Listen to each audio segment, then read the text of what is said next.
네, 안녕하세요. 법률연구소 최준영입니다. 오늘 말씀드릴 주제는 요즘에 한창 많은 기업 관계자분들을 이제 머리 아프게 만들고 있는 노란봉투법 관련한 이야기를 나눠보려고 합니다.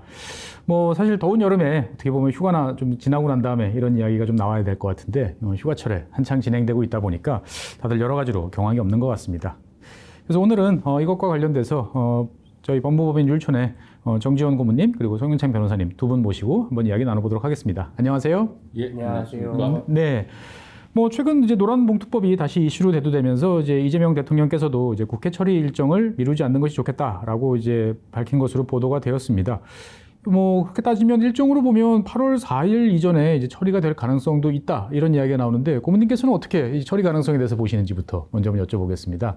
말씀해 주신 대로 새 정부 출범 이후에 예. 현 정부의 최대 노동 공약의 하나였고, 그리고 뭐 신임 노동부 장관도 노란봉투법에 대한 상당한 이제 추진 의지를 보인 바가 있고, 네. 민주당도 당론으로 채택을 한 바가 있기 때문에 통과된다라는 것은 사실상 거의 기정사실로 이제 받아들여지고 있었습니다. 네네. 그러면 그 시기가 언제냐라고 네. 했을 때 지금 임시국회일지 네. 아니면 9월 이후 정기국회일지의 이제 그 부분을 가지고 어떻게 진행될지에 대해서는 조금 논란이 있었는데 네. 아마 민주당에서 이번 임시국회에 조속히 통과시킨다라는 방침을 정한 것 같고, 그 방침에 따라서 이번 월요일 7월 28일에 환경노동위원회 상임위를 통과하게 되었습니다. 예. 실제로 본다면 앞으로 남아있는 절차는 8월 1일 법제사법위원회의 의결을 거쳐서 8월 4일 국회 본회의에 이제 상정될 예정으로 있는 건 확실히 하고요. 네네. 다만 이제 8월 4일 본회의 때 국민의힘에서 뭐 필리버스터를 한다거나 그렇게 의사 진행 과정 절차에 따라서 다소 이제 뭐 통과 시점은 뭐 8월 4일이 될지 5일이 될지 아니면 8월 임시회가 될지는 모르겠습니다만 8월 내는 입법은 다 완료가 될 거로 보여집니다. 최근에 이제 그 국내에 있는 뭐 그 미국이나 EU 관련한 이제 해외 그 이제 상공회의소 쪽에서 여기에 대해서 우려를 표시하기도 하고 이게 어떻게 보면은 국내 문제가 아니고 약간 좀 국제 문제로 비화되나 뭐 이런 이제 생각도 드는데 이것이 영향을 주는 가능성은 별로 없을까요?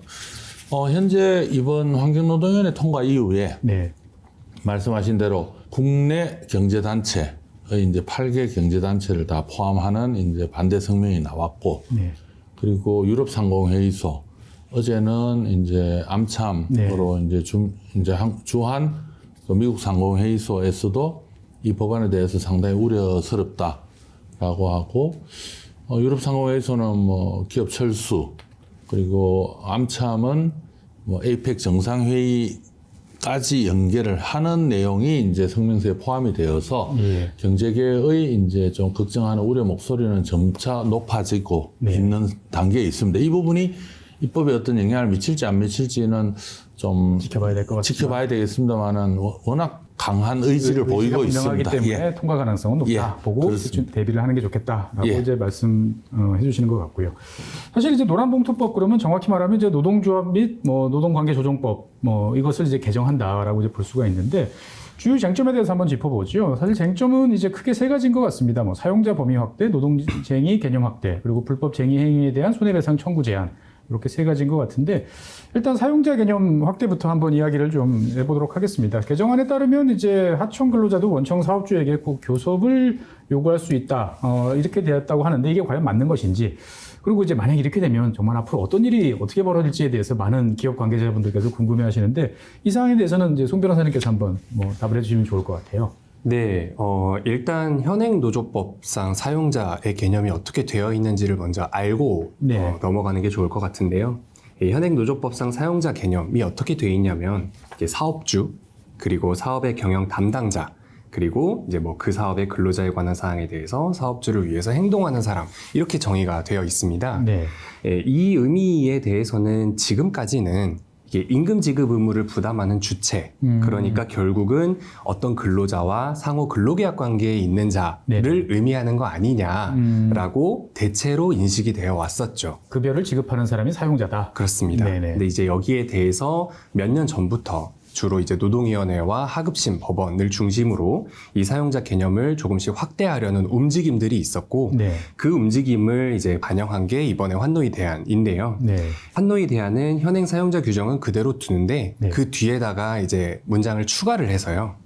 근로계약 체결 당사자가 아니더라도 근로자의 근로조건에 대해서 실질적이고 구체적으로 지배 결정할 수 있는 지위에 있는 자라면 이 사람도 사용자다. 라고 하는 내용을 추가하는 것을 핵심으로 하고 있습니다. 상당히 범위가 넓어질 것 같은데요, 이렇게 그렇습니다. 네, 이렇게 이제 사용자 범위를 확대하게 되면 네. 이 협력업체 노동조합, 주로 그렇죠. 협력업체 노동조합들로부터 실제로 이제 그럼 우리랑 교섭을 하자라고 하는 단체 교섭 요구들이 좀 빗발칠 가능성이 있어 보입니다. 그러니까 실제로 보통 우리가 이제 각종 쟁의 현장에서 이제 원청이 직접 협상에 나서라라는 이제 구호들이 많이 등장을 하는데 그렇습니다. 그것이 이제 법적으로 이제 뒷받침이 되는 상황이 되는 건가요? 맞습니다.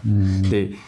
그렇게 교섭 요구가 들어왔을 때 만약에 이거를 원청이 거부한다라고 하면 협력업체 노동조합들로서는 일단 강구할 수 있는 법적인 수단들을 강구를 하겠죠. 그렇죠. 노동위원회에 뭐 단체 교섭 거부는 부당노동 행위니까 구제 신청을 하거나, 네, 뭐 쟁의 행위에 대해서 조정을 해달라라고 하는 조정 신청을 하거나요.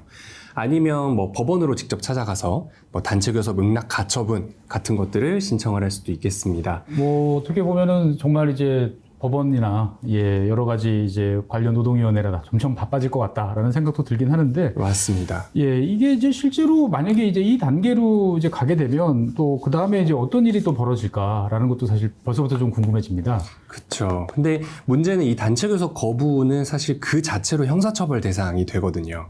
이제 그렇기 때문에 원청 입장에서 네. 일단 교섭을 거부한 다음에 법원이나 노동위원회로부터 우리가 실질적 지배력이 있는지 없는지를 사후적으로 판단받아 보자 라고 하는 선택을 하기가 현실적으로 쉽지 않은 문제가 있습니다. 그리고 저 얼핏 생각을 해보면 이제 건설 현장이라든지 조선업이라든지 그러면은 이제 동일 공종에 대해서도 여러 업체들이 같이 이제 참여하는 경우들이 많지 않습니까? 수평적 이제 협력 업체들이 되게 많은데. 네네. 그러면 이 개별 업체들이랑 원청이 일일이 다 개별적으로 협상을 해야 되는 건지 아니면 뭐 이렇게 묶어서 어떻게 보면 단체를 형성을 해서 뭐 또 그 교섭이 진행되는 건지 여기에 대해서도 혹시 좀 구체적인 게 나와 있을까요? 네, 일단 현행 노조법을 보시면 네. 한 사업장 안에도 사실 지금 복수 노조가 허용이 있죠. 되고 있지 않습니까? 예. 노조가 여러 노조가 존재를 한다라고 하면 이 교섭 창구 단일화 절차를 진행하도록 되어 있거든요. 그래서 창구 단일화를 거쳐서 교섭 대표 노동조합이 결정이 되면 교섭 대표 노동조합과 사용자가 교섭하는 구조를 기본으로 삼고 있습니다. 근데 이 노란봉투법이 통과가 되게 되면 말씀 주신 것처럼 협력업체도 여러 군데일 거고 네. 또 그 협력업체마다 노동조합이 반드시 한 개일 거라는 보장도 없으니까 그렇죠. 이제 여러 노동조합으로부터 교섭 요구가 들어올 텐데 네. 그러면 그 관계에서 똑같이 교섭창구 단일화 절차를 진행해야 되냐라고 하는 점이 사실은 의문인데 그 부분에 대해서는 지금 노란봉투법 환노위 대안 상으로는 아무런 규정이 없습니다.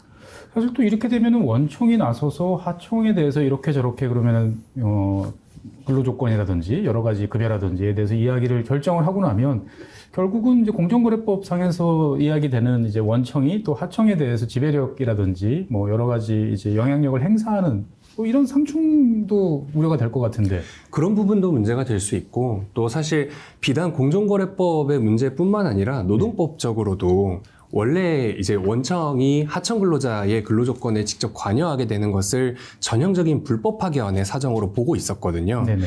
그러면 그것과의 관계를 어떻게 해결할 것인가 하는 문제도 따라서 대두될 수밖에 없는 거죠. 그러니까 원청 입장에서는 적법 도급을 유지하기 위해서는 가급적이면 네. 마치 직접 사용자처럼 하청 근로자들의 근로조건에 관여하지 않아야겠다. 그렇죠. 그것이 기존의 이제 방침이었죠. 그렇습니다. 근데 실질적 지배력을 타고 들어가게 돼서 이 교섭에 응하게 되면 자연스럽게 네. 하청 근로자의 근로조건에 관여하는 모양새가 발생할 수밖에 없는데 그렇게 되고 나면 또다시 한번 이제 그걸 타고 들어가서 네. 그렇다면 너가 진짜 사용자가 아니냐라고 해서 이게 집단법의 문제이지만 이게 다시 이제 개별적 근로관계의 문제로 넘어와서 그럼 직접 고용 의무를 부담하는 사용자다. 라고 하는 주장으로 이어질 가능성도 현재로서는 배제하기 어려운 것 같습니다. 기존의 이제 체계를 많이 흔드는 이제 그러한 것이다 보니까 여러 가지 논란이 많이 되겠습니다만 어떻든 저희가 듣기에는 이 사용자가 상당히 명확하지 않다라는 점이 누가 나를 이제 고용하는 사람이냐에 대한 여러 가지 논란들이 있을 것 같아요. 여기에 대해서도 조금 한번 추가로 언급해 주시면 좋을 것 같습니다. 네, 그 사용자의 개념이 명확하지 않다라고 하는 문제는 이번에 추가되는 그 문구, 네. 그러니까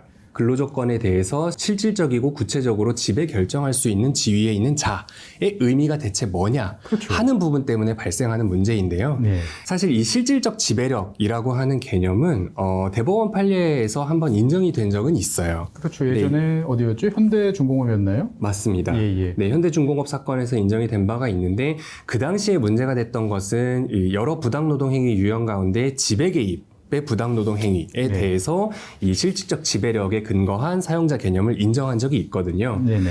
근데 이 단체 교섭의 당사자로서의 사용자에 대해서까지 이 개념을 인정한 대법원 판례는 아직까지는 없습니다. 물론 뭐 요즘 이제 이 실질적 지배력들이 사실 몇 년 전부터 문제가 되고 있고 그 당시에 노동위원회를 거친 사건들이 최근에 이제 하급심 판결들이 나오고 있는데 이 부분에 대해서 사용자 측에서 당연히 주장을 하지 않았겠습니까? 그렇겠죠. 네, 그 쟁점에 대해서 하급심 법원들은 이 단결권 침해의 부당노동 행위라 그리고 단체 교섭권을 침해하는 부당노동 행위에서 대체 사용자 개념을 달리 볼 이유가 뭐냐. 그렇죠. 그러니까 뭐 지배 개입의 부당노동 행위 주체로서의 대법원 판례만 있기 때문에 이 단체 교섭 당사자로서의 사용자성은 아직 인정된 바가 없다라고 하는 주장에 대해서 그렇게 볼 이유가 없다라고 판단을 하고 있기는 한데요. 근데 문제는 그 과거의 현대중공업 대법원 판결에서마저 이 실질적 지배력의 유무를 어떻게 판단해야 하느냐에 대해서 명확한 기준을 제시한 바가 없다는 것이 문제입니다. 그러니까 여러 가지로 지금 혼란스러운 상태, 아직 판례에서도 세부적으로 남아있지 않은 상태에서 법률이 먼저 이제 앞서가다 보니까 여러 가지 이제 좀 혼란스러운 상황이 이제 나올 것 같긴 한데. 맞습니다. 이 현재 본회의 이제 회부를 앞두고 있는 이 법안 같은 경우 보면 시행일은 언제인가요? 보면은. 네, 지금 환노위 대안에 따르면 공포 후 6개월이 경과한 때로부터 시행하도록 되어 있습니다. 그러면 그 사이에 이제 하위 법령들, 뭐 시행령이라든지 관련 사항들을 어느 정도로 정리를 하면 일부는 좀 해결할 수도 있겠군요, 보면은. 네, 그 부분은 앞으로 고용노동부에서 아마 일정한 가이드라인이라든지 행정 해석 같은 것들을 내놓지 않을까 예상은 되는데 어떻게 될지는 조금 더 지켜봐야 될 것 같습니다. 네, 사용자 개념 어떻게 보면 되게 직관적인데 다른 한편으로 보면 정말 어려운 이제 법률적인 쟁점이 앞으로 많이 대두될 것 같다라고 정리할 수 있을 것 같고요. 앞으로 이제 많은 변수가 있을 것 같습니다. 일단 두 번째 쟁점으로 한번 넘어가 보죠. 그동안에 이제 논의됐던 것 중에 하나가 이제 이 쟁의행위 대상 확대 같은 경우 보통 이제 근로조건이라든지 급여라든지 뭐 이런 거에 대해서는 당연히 이제 어떻게 보면 쟁의의 대상이 될 수 있는데 이것을 이제 넓히는 방안, 이 안들 때문에 여러 가지 논의가 되는데 여기에 대해서도 좀 구체적으로 한번 어떤 사항들이 쟁점이 되고 있는지에 대해서 한번 말씀해 주시면 감사하겠습니다. 말씀하신 대로 우리나라의 노동법 체제는 단체 교섭의 대상을 규정하지는 않고 있습니다. 우리 법에서는. 그러면 통상적으로 단체 교섭을 하고 교섭이 결렬되면 노동 쟁의 상태, 분쟁 상태에 들어가게 되고 그 분쟁 상태 속에서도 해결할 수 없다면 쟁의 행위나 파업 등이 이제 수반되는 절차를 따르게 되는데 그 중심에 있는 게 노동 쟁의의 정의 규정입니다. 그동안 우리 법에서는 근로조건의 결정이라고 되어 있었고요. 이번에는 거기에 두 가지를 더 추가해서 근로조건에 영향을 미치는 사업경영상의 결정이 하나 추가되고요. 그리고 사용자의 명백한 단체협약 위반으로 인한 분쟁도 두 가지가 추가됩니다. 두 가지. 각각 다 좀 어렵게 느껴지는데 한 번씩 설명을 좀 추가해 주시면 좋을 것 같아요. 우선 임금 인상을 몇 %로 할 것인지 해고나 징계 규정은 어떤 기준을 세워서 우리 회사에 적용할 것인지 뭐 복지, 수당, 각종 학자금은 얼마를 줄 건지 이건 뭐 등에 대해서는 얼마를 줄 건지 아니면 현재 있는 내용을 어떻게 바꿀 건지의 내용을 그동안은 근로조건의 결정으로 이해를 하면 됩니다. 그렇죠. 사업 경영상의 결정이라 했을 때는 예를 들어 뭐 정리하고 회사가 어려워서 아니면 휴폐업을 한다거나 아니면은 새로운 이제 신규 투자를 한다거나 뭐 합병 분할 양도 등의 이제 어떤 경영권 활동에 대해서 네. 근로 조건이 이제 근로자의 지위가 변동되는 게 수반이 된다면 네. 그런 부분들에 대해서도 단체 교섭에서 논의를 해야 된다, 할 수 있다라는 형태로 네. 확대가 되었다라는 게 우선 해당이 되고요. 어떻게 보면 영향이 있을 것 같기도 하니까 뭐 근로자 입장에서 봤을 때 당연히 이의 제기를 할 수 있을 것 같긴 한데 상당 부분에 영향을 미칠 가능성이 예상이 되고요. 또 하나는 단체백으로 이제 임금을 몇 % 하기로 했다, 아니면 해고는 이러이러할 때만 해고할 수 있다라고 정해 놓았는데 네. 그거를 위반했다라고 주장을 하면서 그 위반을 하게 되면 통상적으로 지금 임금은 임금 체불의 영역, 그렇죠. 그리고 해고는 뭐 노동위원회의 구제 절차를 거친다거나 네네. 법원의 절차를 거친다거나라는 하나의 규범적인 부분에 대한 이행의 문제는 이행 절차대로 할 영역이지 네. 또 단체 교섭으로 논의할 수는 없다라고 해왔는데 네네. 그래서 통상적으로 이야기한 부분이 지난번 2번의 거부권 행사된 법안에서는 결정을 빼자. 결정을 빼자. 그러면 근로조건의 만드는 것도 하고 네. 지켜지는지도 또 해보자라고 했는데 여부까지 챙겨보자. 근데 이번에 결정은 유지하되 네네. 그에 대한 대체 형태로 해석이 되는데 네. 단체 협약이 지켜지지 않느냐 지켜지느냐에 대해서도 다시 교섭을 하자라고 네. 하기 때문에 사실상 그 해고자 복직이나 네. 아니면 임금 체불 그리고 그런 부분들도 사실상 이제 교섭의 테이블 위에 네. 올라올 수도 있다. 이렇게 이제 생각도 됩니다. 그러니까 별도의 트랙을 그동안 타던 것들이 이제는 다시 그냥 한 테이블에 올라와 가지고 이야기가 되는 상황이 된다. 그래서 조금 법에서는 그 단체 협약 중에 전부 다 네.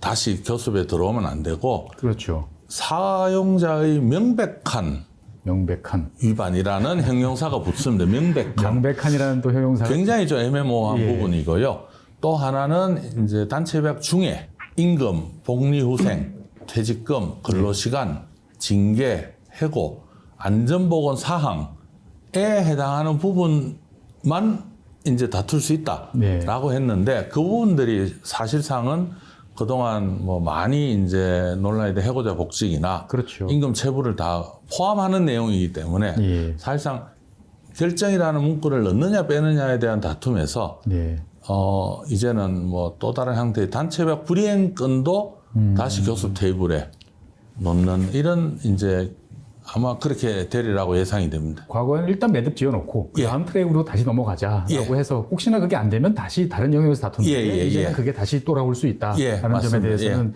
여러 가지로도 참 복잡한 상황이 연출이 될 것 같고요. 저 개인적으로는 이제 그동안에 사용자 고유 권한으로 이제 간주되던 결정이 이제 쟁의 대상이 될 수 된다라는 여기에 대해서 사실 여러 가지로 좀 복잡한 사안들이 있고 경영권이라는 거하고 노동권이라는 이제 두 개의 권리가 충돌하는 거 아니냐라는 생각이 또 좀 드는데 여기에 대해서는 어떻게 생각하시나요? 종전에 많이 이제 노사 분쟁의 케이스 중에 공기업의 민영화를 결정을 할 때 그 민영화를 둘러싼 뭐 다툼이 좀 많이 있었습니다. 그때 법원에서는 민영화 결정 자체는 그 경영권의 본질적인 사항이기 때문에 그 부분 민영화를 반대한다는 파업은 해서는 안 된다. 그건 정당성이 없다. 다만 그에 수반되는 어떤 근로조건과 직결되는 사항에 대해서는 노사 간에 뭐 논의도 할 수 있고 다툴 수도 있다. 이렇게 이제 좀 경영권의 본질적인 사항에 대해서는 교섭과 쟁의 대상이 아니다라고 그 기존의 현재까지도 법원의 이제 뭐 이어져 내려오는 판결의 내용입니다. 근데 이번에 이제 근로 조건에 영향을 미치는 사업 경영상의 결정입니다. 좀 같은 말로 보여지겠지만 굉장히 앞뒤가 다른 부분입니다. 종전에는 본질적인 사항은 논의할 수 없다. 다만 직접적인 연관이 있는 사항에 대해서는 예외적으로 그 부분에 대해서는 이제 논의할 수 있는 문은 열어둬야 되는 거 아니냐라고 했는데 이제는 앞에 수식을 붙이면서 원칙적으로 사업 경영상의 결정이 단체 교섭의 대상이 되는 거로 해석이 될 수는 있는 것 같습니다. 앞으로 좀 더 뭐 논의를 해봐야 되겠습니다만 제가 보기에는 이 환경노동위원회 대안에 있는 문구를 봤을 때는 그 엑센터가 사업 경영상의 결정의 엑센터가 있기 때문에 사실상 말씀하신 대로 고유 권한으로 간주되던 사항이 이제 교섭과 쟁의의 대상으로 이제 들어오게 되었다라고 저는 해석이 되고요. 그래 됐을 때, 그동안 이제 기업이 조금은 이제 인력 재조정을 한다거나 조직의 이제 재편 아니면은 뭐 작업의 해외 투자 같은 경우도 있을 수 있고. 해외 투자. 뭐 일부 언론에서는 이렇게 이야기를 하던데요. 해외 투자를 했을 때 뭐 미국에 새로 공장을 증설했다. 뭐 이런 근데 경우. 우리나라 근로자가 전혀 뭐 줄지 않고 근로 조건이 전혀 줄지 않으면 그 경우는 관계없고 근데 그 인력이 변동이 있는 경우는 해당이 된다 이렇게 해석이 되는데요. 그렇죠. 근데 굉장히 이제 예를 들어 엔진 공장을 하나 샀다고 보면 해외에 엔진 공장을 하나 샀다고 했을 때 그 나중에 이제 어떤 식으로 노동조합이 요구할 수 있냐면 해외에서 생산한 이번에 신규 투자해서 엔진 공장을 샀다면 그 엔진 공장에서 생산된 엔진은 우리나라에 들어올 수는 없다. 들어올 수는 없다. 왜냐하면 그게 들어오면 우리나라에서의 이제 우리가 작업하는 작업량의 변동이 있기 때문에 급여 조건의 변동이 생길 수밖에 없다. 그만 뭐 근로 시간의 변동과 나의 소득의 변동이 있기 때문에 그 신규 투자건도 어떻게 될지 모르니까 단체 교섭에서 먼저 논의해서 합의가 있어야만이 투자할 수 있다. 이런 주장이 있을 때 과연 그러면은 이 법에 맞느냐 아니냐를 이제 또 나중에 판단의 영역이 또 있습니다.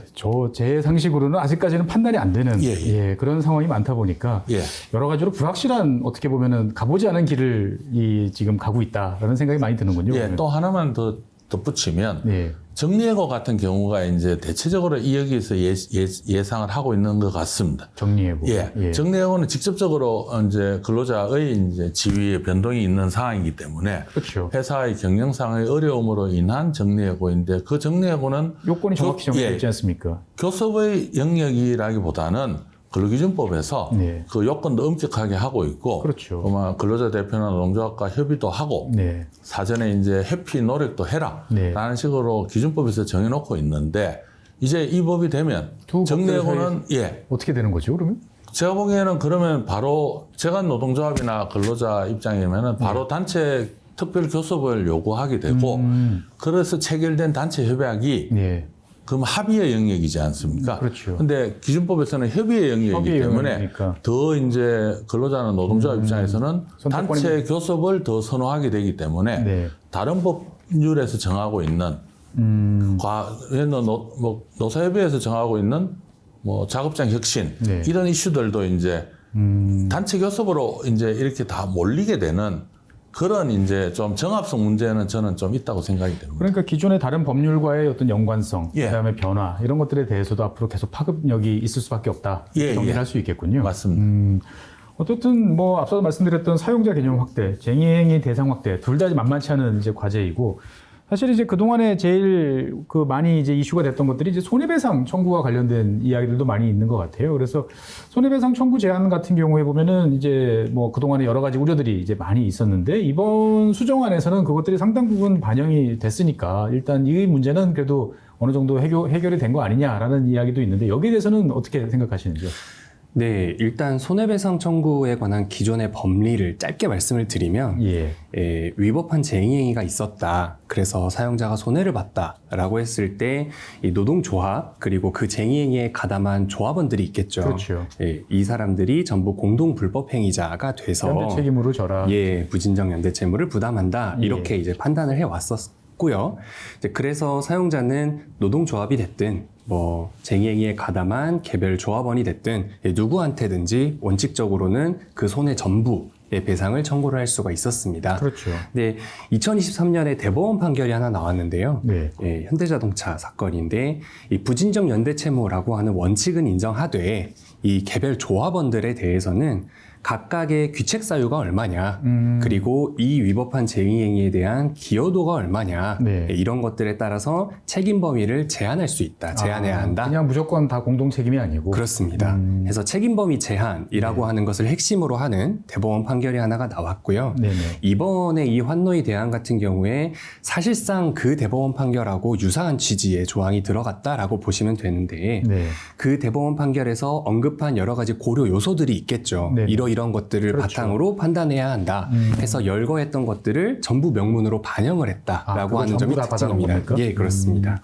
그럼 어떻게 보면은 이제 판례에서 문제가 됐던 사항들을 이제 법률이 받았다라는 점에 대해서는 긍정적으로 볼 수도 있겠군요. 보면. 네, 네. 근데 이번 환노위 대안 같은 경우에는 이제 그거 이외에도 네. 굉장히 다양한 이 손해배상 청구와 관련해서 다양한 내용들이 반영이 됐는데 네. 워낙 내용이 많아서 한 3가지 정도만 네. 골라서 말씀을 드리자면 사용자의 어떤 불법 행위가 있었고 거기에 대해서 부득이하게 노동조합이 손해를 가했다 네. 라고 하는 경우에는 이 배상 책임 자체를 면제한다 라고 하는 조항 네. 그리고 손해배상 의무가 발생한 경우에도 배상 의무자가 네. 법원에 배상액을 감면해 달라 라고 하는 청구를 할 수 있게 하는 조항. 네. 그러니까 다시 이제 법원에서 내가 100억이라는 어떤 배상 책임에 대해서 경감해 달라라고 이야기를 할 수 네. 있는 거군요. 네, 결정권은 법원이 주게 되는 거고요. 네네. 네, 마지막으로 노동조합의 존립을 위태롭게 하는 목적에서의 손해배상 청구권 행사. 네. 이제 이건 어떤 의미냐면 실제로 이제 위법한 쟁의행위가 있었고 네. 그로 인해서 생산 차질이 발생했다라고 하면 큰 기업 같은 경우에는 그 규모가 뭐 많게는 수백억 원에 그렇죠. 이르는 경우가 있었거든요. 네네. 이거를 민법상의 법리에 따르자면 뭐 위법한 행위가 있었고 거기에 대해서 그만큼의 손해가 발생했기 때문에 당연히 이론적으로 이걸 다 배상 청구할 수 있는 거 아니냐라고 하는 인식이었는데 네. 이제 거기에 대해서 사실상 노동조합이 수백억 원의 배상 책임을 부담하게 되면 네. 이거 다 물어주고 나면 우리 노동조합이 어떻게 유지되라는 거냐라고 하는 반발들이 있었고 네. 그걸 명문으로 반영을 해서 네. 노조의 존립을 위태롭게 하는 목적에서의 손배 청구권 행사 금지라고 하는 내용까지 추가가 됐다라고 보시면 됩니다.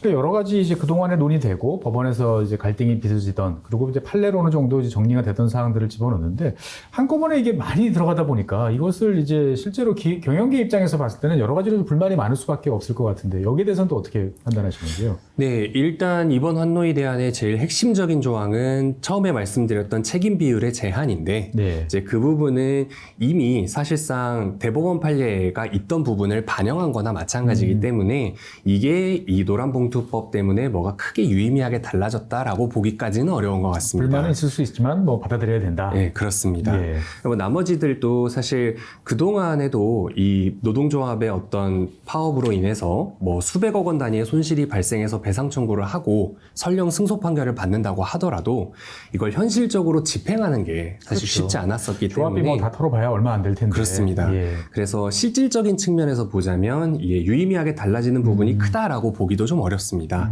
문제가 되는 건 이제 그 개정안의 내용 중에서 네. 사용자의 불법 행위에 대항하기 위해서 뭐 부득이하게 가한 손해 이 부분이 이제 문제가 될 수 있겠는데요. 예. 그러면 그런 목적이라면 노동조합이 불법 파업을 하더라도 손해배상 책임을 면제하겠다라는 건지 네. 또 뭐 그 과정에서 부득이 가한 손해라고 하는 거는 대체 어떻게 판단한다는 건지 이제 이런 부분들이 좀 다소 명확하지가 않습니다. 요거 관련해서는 네. 이 사용자의 입장에서도 쟁의행위의 빌미가 되는 어떤 네. 불법 행위가 발생하지 않도록 각별히 유의할 필요가 있겠다 이렇게 말씀을 좀 드리고 싶습니다. 지금 이제 변호사님께서 말씀해 주신 사항을 쭉 정리해 보니까 어떻든 앞서 말씀해 주셨던 이제 두 가지 그러니까 이제 사용작성 확대라든지 그런 사항들에 비하면은 이 쟁의행위와 관련돼서 이 청구와 관련된 사항들은 그래도 좀 온건한 수준 어떻게 보면은 여러 가지 의견들이 많이 반영이 됐다 이렇게 볼 수 있을 것 같아요. 사실 이 노란봉투법이 이번에 처음 발의된 안도 당연히 아니고 그렇죠. 이제 과거에 2차례 본회의를 통과했다가 제2요구권 행사로 무산이 됐었고 네네. 그 이후에 이제 새 정부 출범을 전후해서 굉장히 다양한 개정안들이 발의가 됐었거든요. 네네. 근데 그 개정안들의 내용이 사실 다 똑같지가 않습니다. 그렇죠. 그래서 그 개정안들 내용을 구체적으로 보면 뭐 손해배상액의 한도를 대통령령으로 정해라 이런 안도 있었고요. 예. 뭐 노동조합 이외에 개별 조합원들에 대해서는 배상 청구 자체를 금지하는 뭐 이런 안들도 있었는데 예. 이런 부분들은 이번 환노위 안에는 반영이 되지가 않았습니다. 그래서 뭐 전반적으로 평가를 하자면 뭐 경영계의 입장을 반영했다라고 네. 볼 만한 부분은 사실 특별히 없기는 한데 네. 이제 그래도 뭐 사용자성 확대라든지 쟁의행위 대상 확대 이런 것들에 비하면 상대적으로는 받아들일 만한 부분이 아닌가 싶습니다. 어쨌든 두 분 말씀 종합해 보면 이 노란봉투법은 그 동안에 이제 관례적으로 형성이 되어 왔던 많은 이제 노사관계와 관련된 여러 제도들을 이제 큰 틀에서 바꾸는 이제 그러한 이제 시도가 될 것 같은데, 어쨌든 아까 고문님 말씀대로 이제 8월 달 중에 통과 가능성이 높다라고 보면은 기업 입장에서 봤을 때는 통과를 가정하고 이제 앞으로 여러 가지 대비를 이제 해야 될 것 같은데, 사실 기업 입장에서 봤을 때는 어디서부터 무엇을 어떻게 해야 될지 되게 막막할 것 같아요. 고문님께서 보시기에는 어디서부터 이것을 단계적으로 접근하는 것이 이제 좋을까요? 보면은 말씀하신 대로 상당한 초기의 혼란은 네. 이제 불가피해 보여지고요. 네네. 최근의 판결을 보면 지난주에 현대제철, 네. 하나오션의 하청 노조의 이제 원청을 상대로 한 교섭에 대한 판결이 있었습니다. 무엇을 요구했느냐를 이제 보는 게 가장 이제 손에 와닿는 네. 부분입니다. 하청 노조는 그러면 그동안 무엇을 요구했느냐, 그 교섭에 응했느냐 안 응했느냐를 다음에 이제 보고요. 네.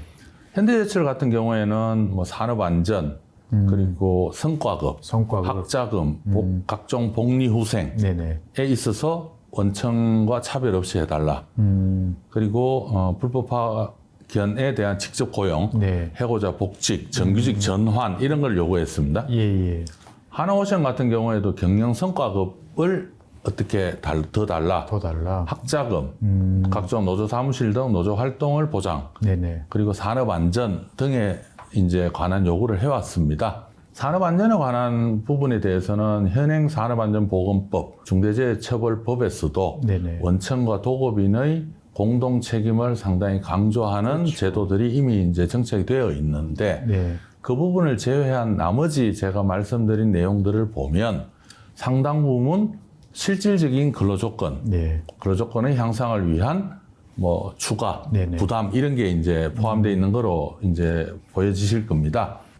이 노란봉투법에 대한 상황 통과됐을 때 시나리오를 보면 예. 그러면 하청 노조가 말씀드린 이러한 부분을 원청이 부담해라 그렇죠. 라는 거로 교섭을 요구하면 원청이 그걸 들어준다고 첫 번째 네. 가정을 하면 네네. 협상을 통해서 이건 들어주겠다 네네. 라고 했을 때 그러면 어떻게 나타나느냐를 이제 생각을 해보면 네.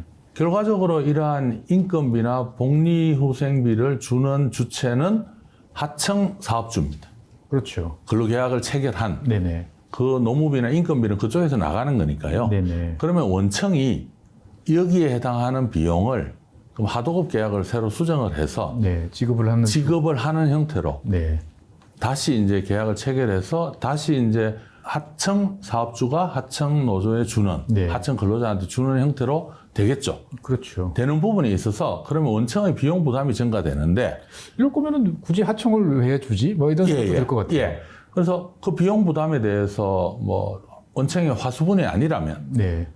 그 몫은 실제로 원청의 근로자, 원청 노조가 그 원청 노조가 당연히 그 일을 해서 받은 부분인데 네네. 원청 노조가 왜 내 몫이 줄어들면 안 된다. 노노 갈등이 또 발생할 가능성도 있다. 라는 부분이 있으면 어떤 시나리오든 받아들인다 했을 때도 나타날 수 있는 네. 그 경우의 수가 굉장히 많아지게 됩니다.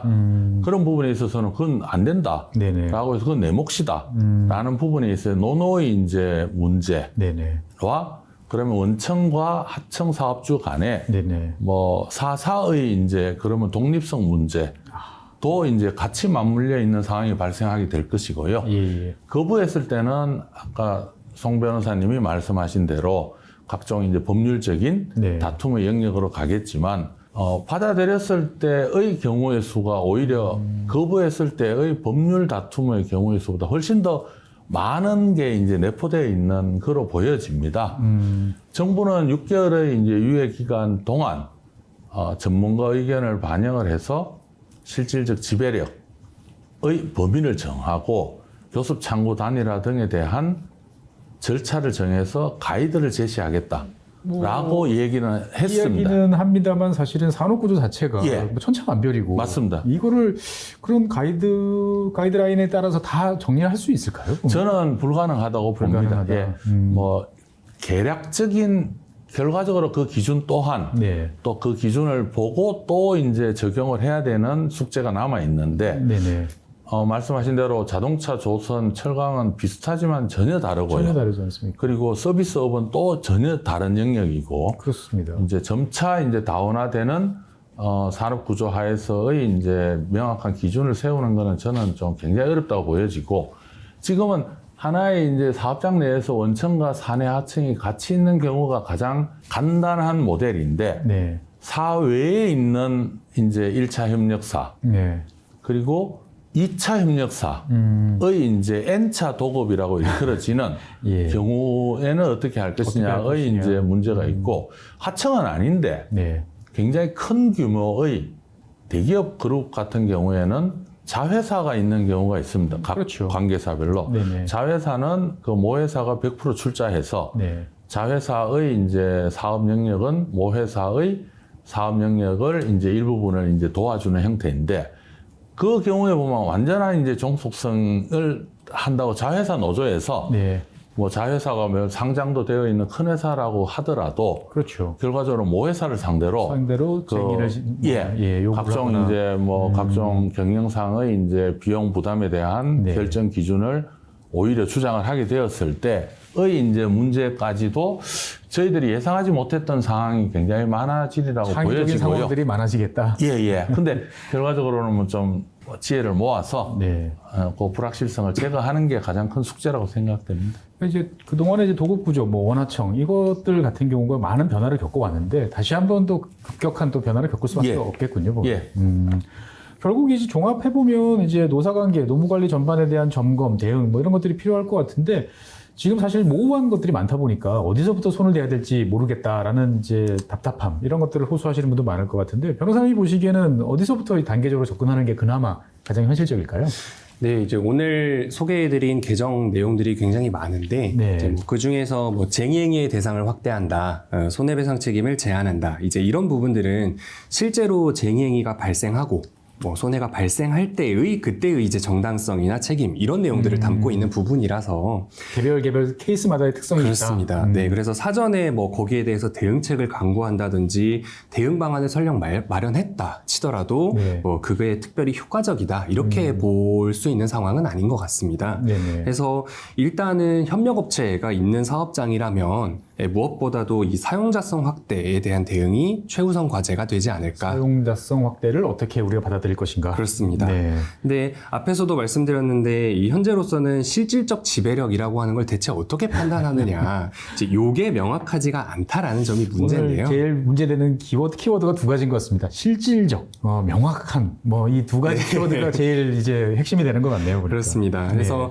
뭐 지금까지는 이제 몇 가지의 하급심 판결들이 있고 또 노동위원회가 판정한 판정례들이 있기 때문에 네. 이제 거기에서 제시되는 기준들을 좀 이렇게 싹싹 긁어 모아서 판단을 할 수밖에 없는 상황인데 뭐 대체로 분류를 하자면 네. 뭐 협력업체가 어느 정도로 경제적으로 의존되어 있냐 네. 원청에 또 뭐 계약의 어떤 종속 정도를 보겠다 하는 부분 사업이 얼마나 원청에 편입되어 있는지 그러니까 이제 하청 입장에서 봤을 때 나의 유일한 고객이 원청 하나밖에 없는지 네, 아니면 네. 여러 업체들을 하고 내가 같이 계약을 해서 가고 있는지 맞습니다. 등등에 따라서도 많이 달라지겠군요. 아무래도 이제 여러 업체들이랑 거래를 하는 협력업체 같은 경우에는 네. 파이프라인이라고 그렇습니다. 있으니까. 네, 맞습니다. 네. 뭐 그렇기 때문에 이게 경제적으로 종속되어 있다라고 보기 어려운 측면들이 좀 있는 반면에 네. 뭐 100% 이 원청 일만 한다라고 그렇죠. 하는 경우에는 아무래도 원청이 주는 대로 네. 받아서 수밖에 협력업체 없으니까. 직원들의 어떤 임금이라든지 이런 네네. 부분들을 결정할 수밖에 없어서 네, 그런 점들을 좀 보는 것 같고요. 네. 그리고 뭐 실제로 업무를 하는 과정에서의 작업 지시라든지 네. 인사노무의 결정권을 얼마나 원청이 행사를 하느냐 그리고 특히 이제 요즘 많이 문제가 되고 있는 어떤 안전관리라든지 네. 이 작업 환경 이거는 누가 결정권을 행사하느냐 이런 어려울 것 부분들 같습니다. 보면은 맞습니다. 예, 지금 뭐 중대재해처벌법이나 등등해서 이제 원청의 책임 소재가 원체 많아지고 있었는데 그러면 사실 어디까지를 원청이 받아들여야 되는가도 지금 헷갈리는 상태에서 다시 사용자성이 이렇게 넓어지면 우리가 사용자인지 아닌지도 잘 모르는 상태에서 이제 여러 가지 요구를 받게 될 것 같은데 쉽지는 않지만 어떻든 간에 기존의 사례들을 잘 검토를 해보는 게 첫 번째일 것 같다라고 이제 할 수가 있겠군요. 네. 근데 뭐 한 가지 더 말씀을 드리자면 아마 이런 내용들을 들으시면 이제 기존의 어떤 적법 도급 점검을 했던 사업장 입장에서는 네. 이게 불법 파견의 판단 기준이랑 대체 뭐가 다르냐라고 하는 의문을 아마 제기를 할 것 같아요. 그럴 것 같아요. 네, 실제로 실무적으로도 이런 요소들을 추출을 해내다 보면 네네. 이 파견과 도급의 구별 기준과 그렇게 큰 차이가 있다고 보기 어렵다라고 느껴질 때가 있거든요. 네. 근데 이제 중요한 차이는 뭐냐면 이 실질적 지배력이라고 하는 거는 이게 교섭 의제별로 다 달리 판단될 수가 있다는 점이 중요한 차이 중에 하나입니다. 기존의 파견과 도급의 구별 같은 경우에는 법원이 제시한 여러 가지 기준들을 다 종합을 해서 고려를 한 다음에 네. 그래서 이거는 파견 관계다, 도급 관계다 네네. 하나의 어떤 일관된 결론을 냈다고 한다면 네네. 이 실질적 지배력 같은 경우에는 어떤 의제를 제시했느냐에 따라서 이 의제에 대해서 지배력을 갖느냐, 예. 이 의제에 대해서는 지배력이 없구나 이렇게 다 다르게 판단될 수가 있고 실제 하급심들도 그렇게 보고 있거든요. 관계가 이제 평평해지지가 않고 울퉁불퉁하겠군요. 네, 여기까지는 맞습니다. 사용자성, 여기는 네. 아님. 뭐 이런 식으로 그렇습니다. 이제, 그래서 이게 협력업체 노동조합이 구체적으로 의제를 들고 나와서 네. 교섭을 요구하기 전에는 이 원청 입장에서는 사전적으로 네. 내가 실질적 지배력을 갖는 사용자다, 아니다 이거를 좀 판단하기가 쉽지 않은 문제가 있습니다. 이제 그래서 결국은 그러면 이제 예. 그 어떻게 보면은 가장 핵심 원칙으로 돌아갈 것 같아요. 이 원청과 하청의 관계를 어떻게 설정할 것이냐. 예. 이 문제가 맞습니다. 관건이 되겠네요. 네.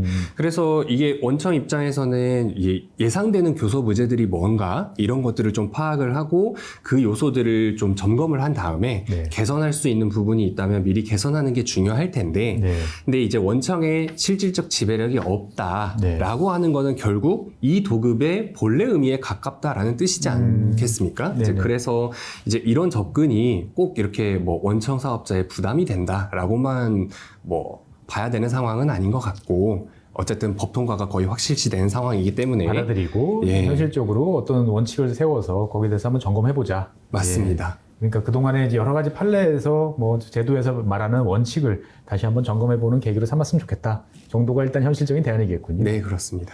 사실 이제 저는 이걸 보면서 이게 이제 끝이 아니고 법안이 통과되면 이제부터 시작이겠다. 엄청난 이제 혼란과 갈등이 많아질 것 같다라고 생각이 되어지고 뭐 기존에 이제 기업의 노무 관계라든지 이런 걸 담당하시는 분들 입장에서 봤을 때는 도대체 일이 얼마나 늘어날지 걱정이 막 되는 상황인 것 같은데 이런 상황에서 기업이 취해야 될 스탠스에 대해서 우리 고문님께서 한번 다시 뭐 조언이라면 조언을 해주신다면 어떻게 바라보는 게 좋을까요? 반복적으로 말씀드리면 불확실성의 이제 시간이 좀 점점 다가오는 것 같은데 어찌 보면 노사관계의 틀이 이제 근간이 바뀌는 하나의 이제 전환점으로 볼 수밖에 없습니다. 당사자 문제가 그동안 개별적으로 법원에서의 다툼을 통해서 논란이 되다가 네네. 이제 법률로서 제도적으로 모든 사업장, 네. 대한민국에 있는 모든 사업장에 적용이 되는 하나의 이제 큰 전환점의 이제 그런 상황이기 때문이고요. 어찌 보면 원하청 관계라는 부분은 우리나라의 특수성일 수도 있겠지만 뭐 전 세계적으로도 이제 사업의 이제 다원화의 네. 영역 속에서 우리가 불가피한 이제 영역이 경제 영역이기도 하고요. 그 영역 속에서 제가 드리고 싶은 말씀은 절대 원청 회사와 하청 노조, 하청 근로자만의 문제는 아니다. 하청 노동자 둘의 이자 관계의 문제가 아니고 네. 아까 말씀드렸듯이 하청 노동자가 결합된 하청 노조가 그 원청을 상대로 한다면 그 중에 이제 하청 사업주의 이제 영역은 어떤 노력을 해야 되는 건지 그리고 원청 노동자 네. 가 결합된 원청 노조는 네. 이 과정 속에서 사자 관계 속에서 어떤 입장을 또 취해야 될 어떤 것인지. 입장을 취해야 될지 그 사자 관계 속에서 하나만 삐걱해도 네. 결과적으로 갈등의 영역으로 나타나고 조금씩 양보한다면 네. 그 사자가 하나의 이제 형태로 좀 나은 모습으로 하나의 좀 더 다른 뭐 노사관계의 새로운 협력 모델으로 네. 이제 가느냐 아니면은 뭐 갈등의 영역으로 가느냐의 몫은 그 사자가 어떤 노력을 하느냐에 달려 있다고 생각을 합니다. 결국은 이제 이 법안이라는 것은 법률이라는 것은 단순히 이제 제도라기보다는 사회적인 변화를 이제 수용했다라고 이제 보여지면 사회가 이제 변하는 방향에 맞춰서 기업들도 노조도 다들 이제 여기에 대해서 대응을 해야 될 것 같고 맞습니다. 어떻든 이제 가보지 않은 길이다 보니까 여러 가지 어려운 변수들이 많을 때 제가 보기에는 저희 오늘 나와주신 이제 정 고문님 그리고 이제 성현창 변호사님 두 분을 비롯한 저희 율촌의 많은 이제 노동팀에 계신 전문가들께서 도움을 주시는 게 가장 현실적인 해법이 아닐까 싶은데 아무래도 많은 도움을 이제 요청을 하실 수밖에 없는데 잘 도와주시겠죠? 예. 네, 알겠습니다. 오늘은 최근에 이슈가 되고 있는 노란봉투법과 관련된 여러 가지 이야기를 나눠봤습니다. 쉽지 않은 과제인 것 같고요. 근본적인 질서를 바꾸는 과정에서 여러 가지 갈등과 어려움이 많을 것 같습니다만 큰 틀에서의 어떤 변화는 불가피하다라는 입장 속에서 디테일한 사항들을 챙겨보고 원칙적인 입장에서부터 하나씩 점검해가는 것이 가장 좋은 방법이 아닐까 싶습니다. 그리고 무엇보다도 어려우시고 힘든 일이 있으면 저희한테 연락을 주시는 것이 가장 현명한 해법이다라는 말씀드리면서 오늘 법률연구소 마무리 짓겠습니다. 지금까지 시청해주신 여러분 대단히 감사하고요. 나오신 두 분 대단히 고맙습니다. 감사합니다. 감사합니다.